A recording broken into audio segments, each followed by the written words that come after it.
Wala na tayo dito. Busy na. Busy na tayo sa pag-arrange ng ano natin, itong ah ano tong tawag nito, TV console. Meron tawag sila dito. Basta ay mga ganyan lang.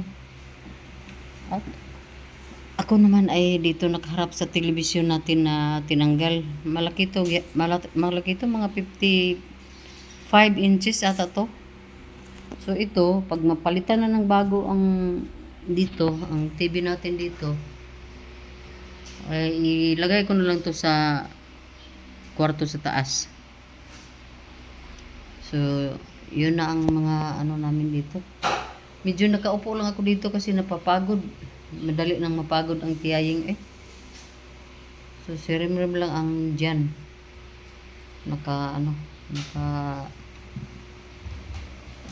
Nabisi sa paggawa ng kwan. Meron siyang biniling ganito. Outlet natin para dito ilagay siguro sa ilalim na. 4 na saksakan para madami ang makasaksak dyan. Kailangan namin anuhin itong yan ang outlet namin dyan kasi magulo. So dito wala.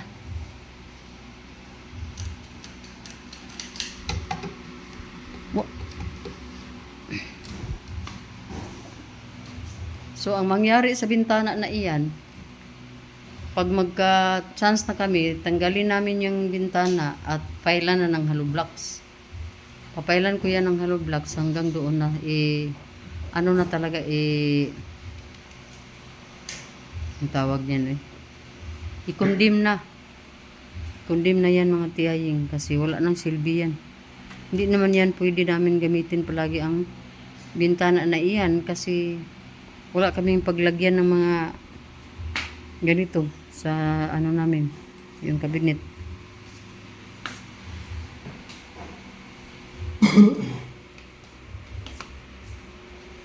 So ang gawin ko lang dito, magpa-plancha na ako dito dito. Magplancha ko ngayon para maano, ang dami kong planchahin nandyan So while si Rimrim ay dito, andyan naman ang mga Sinta sa ito ni mo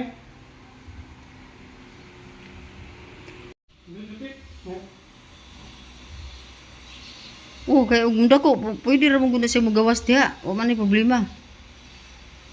Basta kay importante nga ang bracket may pagkataod.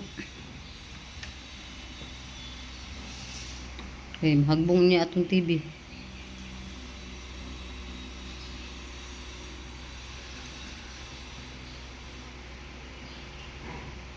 Dili rim pila ang kuan, pila. So, ulang mo na. Bili mo na fix ang kuwan. Hindi mo ako ng pilo. Hindi mo ng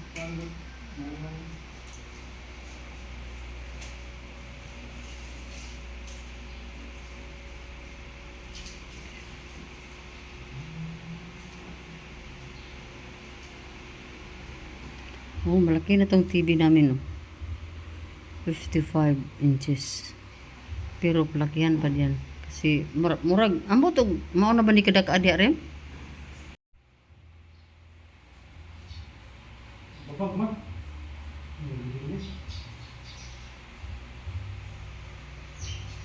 Diskarte gid ang libel kay magkay sariling libel. Naka-download sa cellphone yung yung level. Kasi di pwede ikabit diyan ang bracket kung hindi tama ang level. Ano ba ang level kuwan? Mura magdili kuan rin.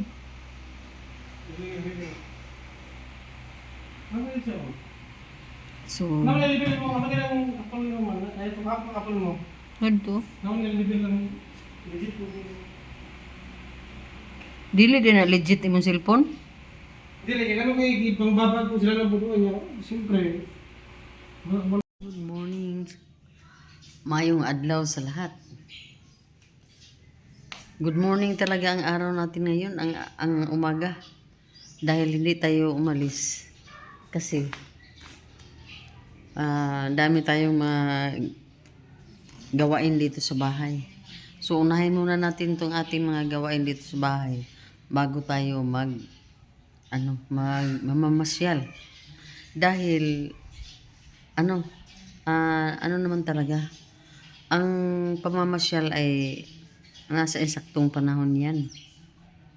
Di ba? Hindi tayo pwede mamamasyal na wala tayong pangtubil ng ating sasakyan, pang allowance, or kung ano-ano pa.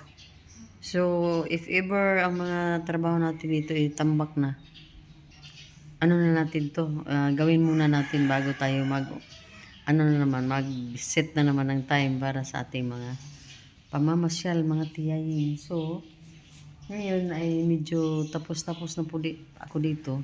At ilang minutes na ako dito nakaupo din. Dahil nanonood na tayo ng ating television diyan. Ayan oh. Dito tayo pinagmasdan natin talaga yung natin. Yung ating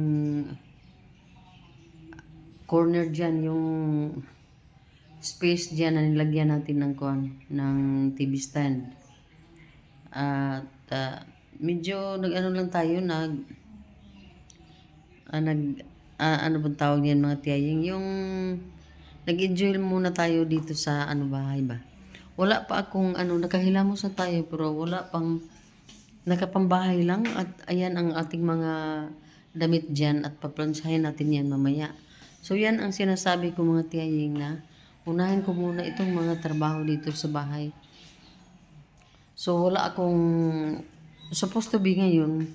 Gusto kong pumunta ng market dahil inubos ko na lahat. Tinanggal ko na lahat ang mga laman ng ating refrigerator o wala na dito sa freezer. Wala na talaga kasi gusto kong mapalitan na ng bagong konsumo na naman natin. Pero dahil inuna ko yung mga trabaho natin dito, so dito lang babayaan lang muna natin yan dyan. At ang dami naman nating alternative ng mga ulamers. Pwede naman tayo kumain ng tuyo. Daming tayong tuyo dyan. Mga malunggay, mga gulay na nasa paligid natin, pwede naman, di ba? So, makapag-antay ang ref sa atin. So, plano ko pa naman din na linisin yung ref mamaya siguro pag matapos ko na itong mga ginagawa ko dito sa bahay. Kasi hindi naman tudo-tudo talaga yung ubusin mo talaga yung strength mo at saka oras mo sa katrabaho dito. Talaga yan, may trabaho tapos pahinga, trabaho, pahinga. Ganyan naman talaga. Kasi hindi pwede na para tayong kalabaw dito. Ang kalabaw nga ay magpapahinga, tayo pa kaya. So yun mga tiyaying, ang ko. Mayroon pa tayong CR na nag-antay sa atin. So, siguro, mamaya na naman yan siguro. Basta, ang ko lang, magplansya ko. Ang ginawa ko mga tiyaying, magplansya ng 1 piraso or 2 piraso, magpahinga na naman para makahawak-hawak naman tayo sa mga tubig, ganyan. Hindi natin pursahin na manginit lahat ng mga natin, buong natin, mag-iinitan na dahil nagpaplansya tayo at mapapawisan na naman tayo at matakot na naman tayo later on na hahawak ng tubig. So, ang ginawa ko, 1 or 2 piraso.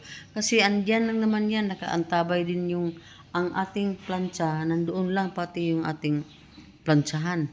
Nandoon lang yan. So, isang ko lang yan, isang saksak ng plancha, iinit na yan kaagad. So, wala talaga, management talaga ang mga trabaho dito sa bahay. Hindi tayo pwede magpa-slave ng mga gawain. Pag sa feeling mo ay napapagod ka, umupo ka dito at magpahinga. At doon naman sa second floor, nakapagwalis na din ako doon. Pero hindi ako nag-map. Nagwalis lang ako kasi hindi naman every time magwalis ay magmamap ka agad. So, mayroon namang walis lang at hindi magmamap. So, siguro, mayroong time na once a week or mayroon nga time nga twice, once in every 2 weeks lang mag-map doon sa itaas. Pati rin dito sa ano, kung ano na talaga, yung madumi na talaga dito sa sahig, saka ko na lang yan. Imamap yung map na hindi ano mga tayong kasi nakatambay lang naman yung mga ano ko dyan, oh. Mga kagamitan ko dyan, oh. Dalawang klaseng map, mayroon tayong walis, mayroon tayong brush sa ano, sa floor. So, walang ano mga tayong, hindi talaga tayo pwede na mag-ano, yung hindi natin imamanage yung mga trabaho dito. Hindi natin patay-patayin yung hindi natin patayin yung ating katawan sa mga trabaho, no? Ano lang, imamanage lang natin maigi kasi hindi na tayo bata. So, yan ang aking paninindigan sa mga panahong ito, mga tiyaying.